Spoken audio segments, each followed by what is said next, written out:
El fondo de maniobra es uno de los conceptos clave en la contabilidad y en las finanzas, que seguro que lo has escuchado miles de veces, pero es posible que todavía no lo entiendas bien, así que vamos a hacer una clase al respecto. Bueno, lo primero, en la clase anterior hemos visto cómo se deben financiar los activos en función de que sean no corrientes o corrientes. Recuerda que los activos no corrientes, los activos fijos, deberían ser financiados con recursos permanentes, porque son activos que son poco líquidos y que no van a generar la tesorería necesaria como para atender los pagos de las deudas. Y en el caso de los activos corrientes, pues sí que pueden ser financiados con pasivos corrientes porque sí que son activos líquidos que generan tesorería y que nos permiten atender el pago de las deudas a corto plazo. Por cierto, si esto que te estoy contando no lo entiendes bien, deberías volver a ver la clase anterior, es importante. Bueno, vamos al tema. Imagínate que tenemos una empresa así. Tenemos una empresa en la que los activos no corrientes están financiados por recursos permanentes y los activos corrientes por pasivos corrientes. Como ves, las partidas son exactamente iguales.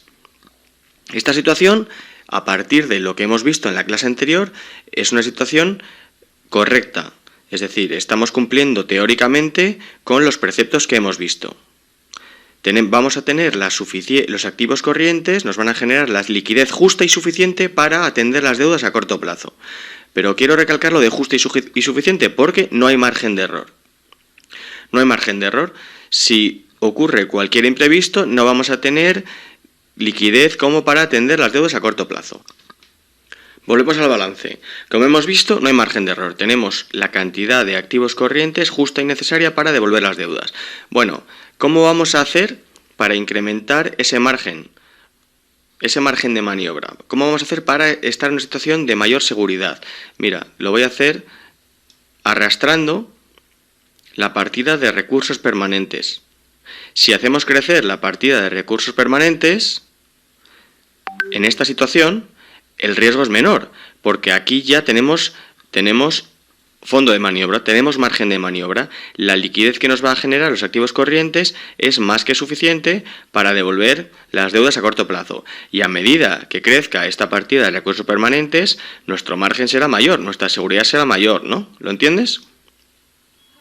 Hemos pasado de una situación así, en la que no había fondo de maniobra, en la que tenemos la liquidez justa y necesaria, a situaciones en las que tenemos mayor seguridad. Y si nos vamos a esta circunstancia, ¿cuál sería? Pues la de máxima seguridad, porque tenemos todo deudas a largo plazo, no vamos a tener ningún problema.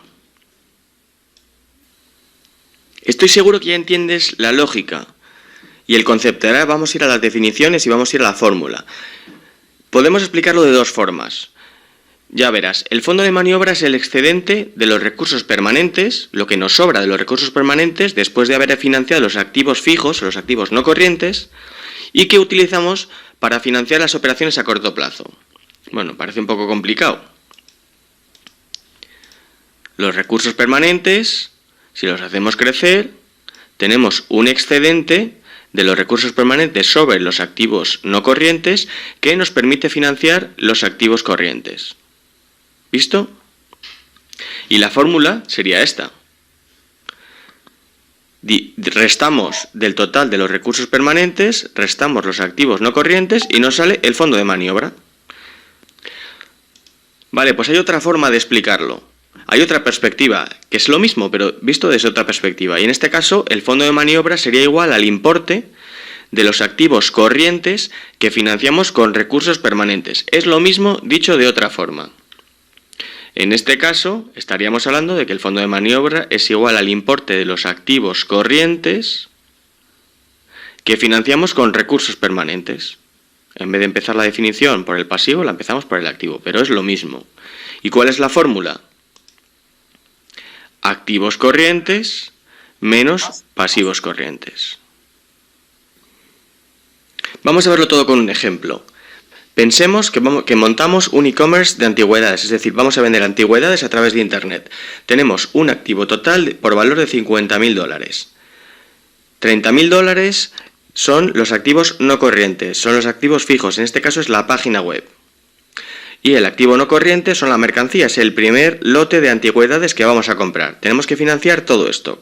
¿Cómo podemos financiarlo? Vamos a verlo. Bueno, una opción es que los socios aportemos el total del activo, los $50.000. En este caso, vamos a financiar con recursos permanentes, como vemos aquí, la totalidad. Por lo tanto, ¿cuál es el fondo de maniobra? Pues el fondo de maniobra es 20.000 dólares, es igual a todo el activo corriente. Opción 2.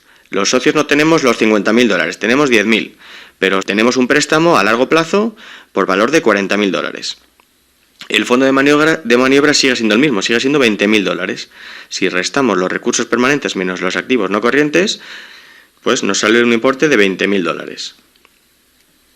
Aquí el riesgo también es muy bajo, porque disponemos de recursos permanentes para financiar la totalidad de la actividad. Nos vemos un tercer caso. En este caso no hay fondo de maniobra.